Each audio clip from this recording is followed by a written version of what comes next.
আসসালামু আলাইকুম রহমতুল্লাহ। আহমদহু ওয়া নুসাল্লি আলা রাসূলিহিল কারীম, আম্মা বাদ। বর্তমান সময়ে ছবি, মূর্তি, ভাস্কর্য নিয়ে পক্ষে বিপক্ষে পাল্টাপাল্টি বক্তব্য শোনা যাচ্ছে।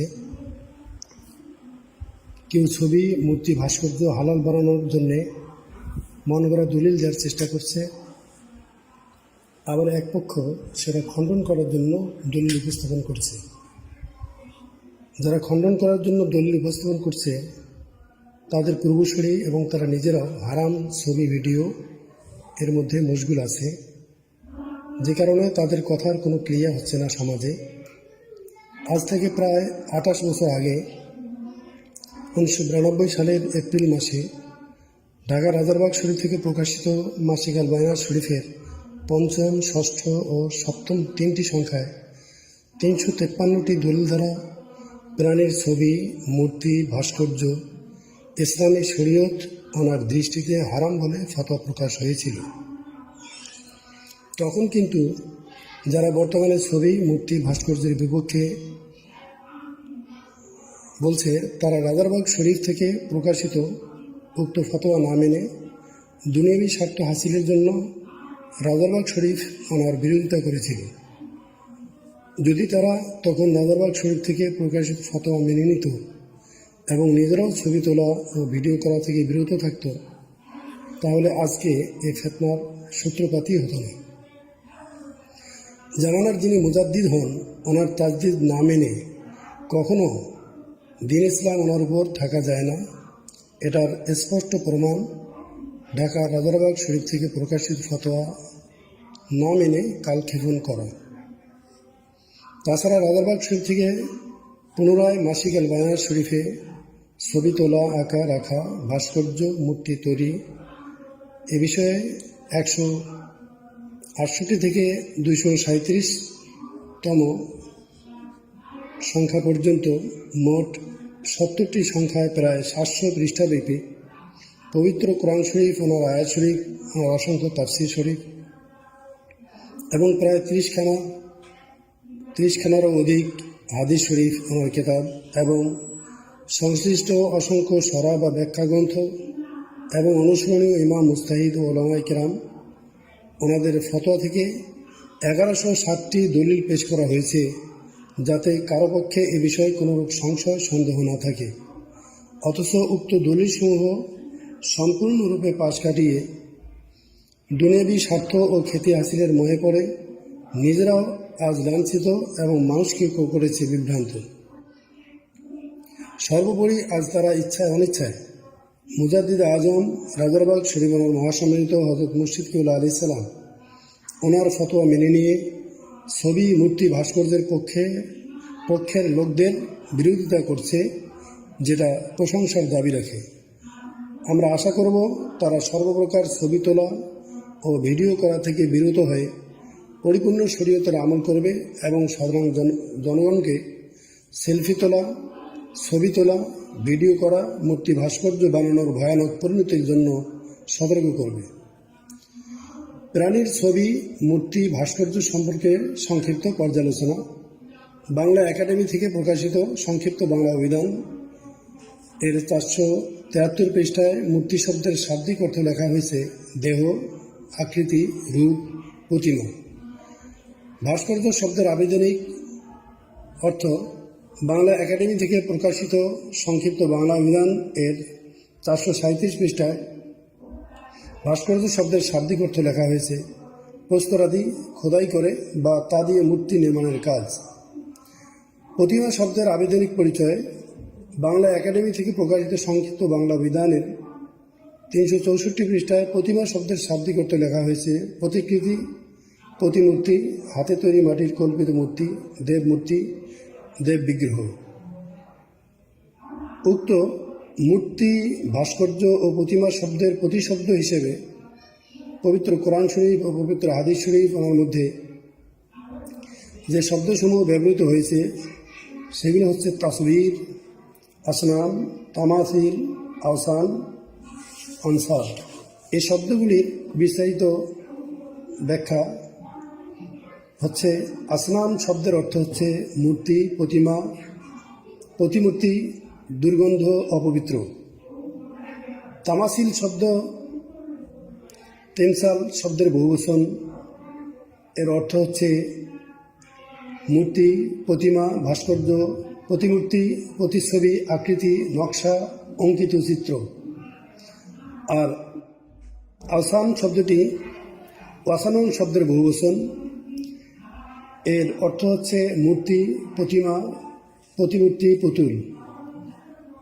আর আনসাদ শব্দ এসেছে নুসুবন শব্দ থেকে, এ শব্দটি বহুবচন, এর অর্থ হচ্ছে প্রতিমা, মূর্তি, প্রতিমূর্তি, স্তম্ভ, স্থাপিত, পূজা বা বলির দেবী, ভাস্কর্য, পুতুল ইত্যাদি।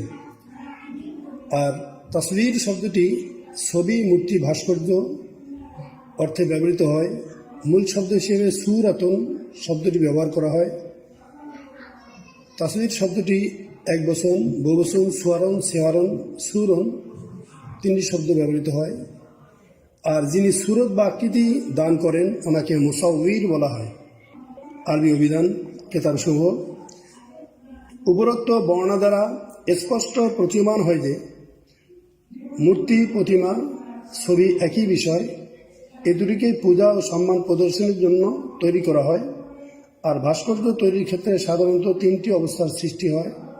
এক, পূজা বা সম্মান প্রদর্শনের জন্য বানানো হয়। দুই, পূজা বা সম্মান প্রদর্শনের জন্য বানানো হয় না, স্রেফ সৌন্দর্য প্রদর্শনের জন্য বানানো হয়। আর তিন, প্রাণীর প্রতিকৃতি তৈরি করা হয়। যদি ভাস্কর্য প্রথম অবস্থার সাথে মিলে যায়, অর্থাৎ পূজা বা সম্মান প্রদর্শনের জন্য বানানো হয়, তাহলে তা জীবজন্তুর প্রতিকৃতি হোক বা না হোক, উভয় অবস্থার একই হুকুম, অর্থাৎ হারাম এবং কুফরির অন্তর্ভুক্ত। আর যদি পূজা বা সম্মান প্রদর্শনের জন্য বানানো হয় না, প্রাণী বা জীবজন্তুর, মানুষ, হাতি, ঘোড়া, পশু, পাখি ইত্যাদির প্রতিকৃতি প্রকাশ না পায় এবং তাদের সম্মানিত শরীর ওনার খেলাফ কোনো বিষয় অন্তর্ভুক্ত না থাকে, তবে এহেন ভাস্কর্য তৈরি করা মুবাহ তথা বৈধ, যেমন মতিঝিলের শাপলা চত্বর। কিন্তু যদি কোনো প্রাণী বা জীবজন্তুর আকৃতিতে ভাস্কর্য বানানো হয়, তবে তার সব অবস্থায় হারাম, নাজায়েজ ও কুফরি হবে। আর যারা কুফরি করে তারা পবিত্র দিন ইসলাম থেকে খারিজ হয়ে মোরতাদ হয়ে যায়। সম্মানিত শরীয়ত ওনার মধ্যে মোরতাদের একমাত্র শাস্তি হচ্ছে মৃত্যুদণ্ড। মোট কথা, যে মাধ্যমে প্রাণীর ছবি তোলা বা মূর্তি, ভাস্কর্য নির্মাণ করা হোক না কেন, তা যদি প্রাণীর প্রতিকৃতি হয় তবে তা স্পষ্ট হারাম হবে। যেমন ক্যামেরা, কলম, রং তুলি, কাঠ, বাঁশ, কাগজ, প্লাস্টিক, পাথর, মাটি, প্রোগ্রামিং, আলোকরশ্মি, ছায়া ইত্যাদি যত মাধ্যম আছে, তাই তা খোদাই করা হোক বা খোদাই করা না হোক, ছায়া থাকুক বা না থাকুক, তা দিয়ে যদি কোনো প্রাণীর প্রতিকৃতি প্রকাশ পায় তবে তা হারাম হবে। আর পূজা ও সম্মান প্রদর্শনের উদ্দেশ্যে হলে সুস্পষ্ট শিরক ও কুফরি হবে। পবিত্র হাদিস শরীফ ওনার মধ্যে ইরশাদ মোবারক হয়েছে, সাইদুল মুরসালিন নূরে মুজাসসাম হাবিবুল্লাহ পাক সাল্লাল্লাহু আলাইহি সাল্লাম তিনি ইরশাদ মোবারক করেন, বুইস্তু লিকাসরিল মাজামির ওয়াল আসনাম, আমি বাদ্যযন্ত্র ও মূর্তি ধ্বংস করার জন্য প্রেরিত হয়েছি। তাফসীরে রুহুল বায়ান। পবিত্র সূরা হাশর শরীফ ওনার মধ্যে ইরশাদ মোবারক হয়েছে, হুয়াল্লাহুল খালিকুল বারিউল মুসাউবির, তিনিই মহান আল্লাহ পাক, যিনি সৃষ্টিকর্তা, উদ্ভাবক, আকৃতিদাতা। অত্র পবিত্র আয়াত শরীফ ওনার মধ্যে মহান আল্লাহ পাক ওনার একখানা সিফতির নাম মোবারক হচ্ছেন আল মুসাউবির, অর্থাৎ আকৃতিদাতা। অর্থাৎ মানুষ অথবা কোনো প্রাণীর সুরত বা আকৃতি প্রদান করা, এটা মহান আল্লাহ পাক ওনার জন্যই খাস বা নির্দিষ্ট, অন্য কারোর জন্য জায়েজ নয়। আর তাই পবিত্র হাদিস শরীফ ওনার মধ্যে ইরশাদ মোবারক হয়েছে, ইন্না আশাদ্দান নাসি আযাবান ইনদাল্লাহি আল মুসাউবিরুন, নিশ্চয় মানুষের মধ্যে ওই ব্যক্তিকে মহান আল্লাহ পাক তিনি কঠিন শাস্তি দিবেন যে ব্যক্তি প্রাণীর প্রতিকৃতি তৈরি করে। অপরদিকে প্রাণহীন বস্তুর প্রতিকৃতির বৈধতার ব্যাপারে হাদিস শরীফে বর্ণিত হয়েছে, আন হযরত সাঈদ ইবনে الحسن قال جاء رجل إلى ابن عباس قال إني رجل أصور هذه الصور فأفتني فيها فقال له أذن مني فدنا منه ثم قال أذن مني فدنا حتى وضع يده على رأسه قال أنبئك بما سمعت من رسول الله صلى الله عليه وسلم سمعت رسول الله صلى الله عليه وسلم يقول كل مصور في النار يجعل له بكل سورة صورها نفسا فتعذبه في جهنم وقال إن كنت لابد فاعلا فاصنع الشجرة ওয়ামা লা নাফসা লাহু। হযরত সাঈদ রাদিয়াল্লাহু তাআলা আনহু তিনি বলেন, এক ব্যক্তি হযরত ইবনে আব্বাস রাদিয়াল্লাহু তাআলা আনহু ওনার নিকট এসে বললেন আমি এমন এক ব্যক্তি যে প্রাণীর প্রতিকৃতি অঙ্কন করি, সুতরাং এ ব্যাপারে আমাকে ফতোয়া দিন। হযরত ইবনে আব্বাস রাদিয়াল্লাহু তাআলা আনহু ওনাকে বললেন তুমি আমার নিকটবর্তী হও। সে ব্যক্তি ওনার নিকটবর্তী হলো। পুনরায় বললেন আরও নিকটবর্তী হও। সে আরও নিকটবর্তী হলো। হযরত ইবনে আব্বাস রাদিয়াল্লাহু তাআলা আনহু তিনি তার মাথায় হাত রেখে বললেন আমি সাইয়্যিদুল মুরসালিন হাবিবুল্লাহ হুজুর পাক সাল্লাল্লাহু আলাইহি সাল্লাম ওনাকে এই ব্যাপারে যা বলতে শুনেছি তোমাকে তাই বলবো যে নূরে মুজাসসাম হাবিবুল্লাহ হুজুর পাক সাল্লাল্লাহু আলাইহি সাল্লাম তিনি বলেছেন প্রত্যেক প্রাণীর প্রতিকৃতি তৈরিকারী জাহান্নামে যাবে এবং মহান আল্লাহ পাক তিনি প্রত্যেক প্রতিকৃতিকে প্রাণ দিতে বলবেন এবং সেই প্রতিকৃতিগুলো তাদেরকে জাহান্নামের শাস্তি দিতে থাকবে। হযরত ইবনে আব্বাস রাদিয়াল্লাহু তাআলা আনহু তিনি আরও বললেন তোমার যদি প্রতিকৃতি আঁকতেই হয় তবে গাছপালা বা প্রাণহীন বস্তুর প্রতিকৃতি আঁকো। মুসলিম শরীফ 2য় খণ্ড 202 পৃষ্ঠা। উল্লেখ্য ইসলামী শরীয়তে কোনো ব্যক্তি গোষ্ঠী বা দেশ দলিল নয়। এরপরও তারা কথায় কথায় যেই সৌদি আরবের দলিল দেয় সেই সৌদি আরবের ফতোয়া বোর্ডও প্রাণীর ছবি মূর্তি ভাস্কর্য হারাম বা নিষিদ্ধকর ফতোয়া দিয়েছে। ফতোয়াতে ক্যামেরায় ছবি তোলার বিষয়ে একটা প্রশ্নের জবাবে বলা হয়েছে নাম তাসবিরু জাওয়াতিল আরওয়াহি বিল কামিরা ওয়া গায়রিহা হারাম ওয়া আলা মান ফাআলা যালিকা আন ইয়াতুবা ইলাল্লাহি ওয়া ইস্তাগফিরাহু ওয়া ইয়ানদামা আলা মা হাসালা মিনহু ওয়া লা ইয়াউদু ইলাইহি। জবাবে বলা হয়েছে যে হ্যাঁ, ক্যামেরার মাধ্যমে ছবি তোলা হারাম। প্রাণীর ছবি তা ক্যামেরায় হোক বা যে কোনো মাধ্যমেই হোক তা হারাম। যারা এই কাজগুলো করবে তাদের তওবা করতে হবে, এই কাজের জন্য অনুতপ্ত হতে হবে এবং এ ধরনের হারাম কাজের পুনরাবৃত্তি যাতে না হয় সে বিষয়ে লক্ষ্য রাখতে হবে।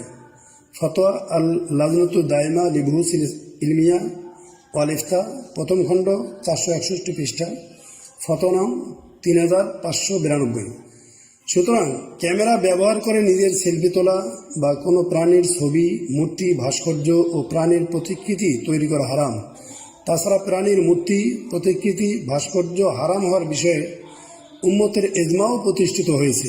আর তালিকুস ছবি আলা মিশকাতুল মাসাবি শরীফ অধ্যায় পোশাক পরিচ্ছেদ প্রাণীর ছবি মূর্তি ভাস্কর্যের শরী বিধান 1ম অনুচ্ছেদ 5ম খণ্ড 10 পৃষ্ঠায় বর্ণিত হয়েছে ও আম্মা ইত্তেখাজু সুরাতি ও আমালুত তসবিরে ফাহুয়া হারামুন মুতলাকান বিল ইজমা সাবাউন কানাত সুরাতু সাগিরাতান আও কাবিরাতান মুমতাহিনাতান আও গায়রা মুমতাহিনাতিন ওয়াকাদ তাওয়াতারাতিল আহাদিসু সরিহাতু ফি যালিক। অর্থাৎ প্রাণীর মূর্তি ভাস্কর্য প্রাণীর ছবি ঘরে রাখা বা এগুলোর চর্চা করা ইজমা মতে হারাম। এগুলো ছোট হোক বড় হোক, লাঞ্ছনার জন্য হোক অথবা সম্মানের জন্য হোক, একই হুকুম। এ ব্যাপারে অসংখ্য মুতাওয়াতির হাদিস শরীফ প্রকাশ্যভাবে বর্ণিত আছে। মূল কথা হলো পবিত্র কোরআন শরীফ, পবিত্র হাদিস শরীফ, ইজমা শরীফ ও কিয়াস শরীফ ওনাদের অসংখ্য দলিলাদিল্লার ভিত্তিতে প্রাণীর ছবি মূর্তি ও ভাস্কর্য সম্পূর্ণরূপে হারাম। কলেবার বৃদ্ধির আশঙ্কায় এখানে আমরা সংক্ষেপ করছি। বিস্তৃত জানতে হলে জামানার তাজদিদি মুখপত্র মাসিক আলবানিয়া শরীফ 168তম সংখ্যা থেকে 237তম সংখ্যা পর্যন্ত পাঠ করলে জানা যাবে। মহান আল্লাহ পাক তিনি বিশ্বের সমস্ত মুসলমানকে দ্বীন ইসলামের হাকিকি সমঝ দান করুন এবং তদানুযায়ী আমল করার তৌফিক দান করুন। আমিন। আসসালামু আলাইকুম ওয়া রাহমাতুল্লাহ।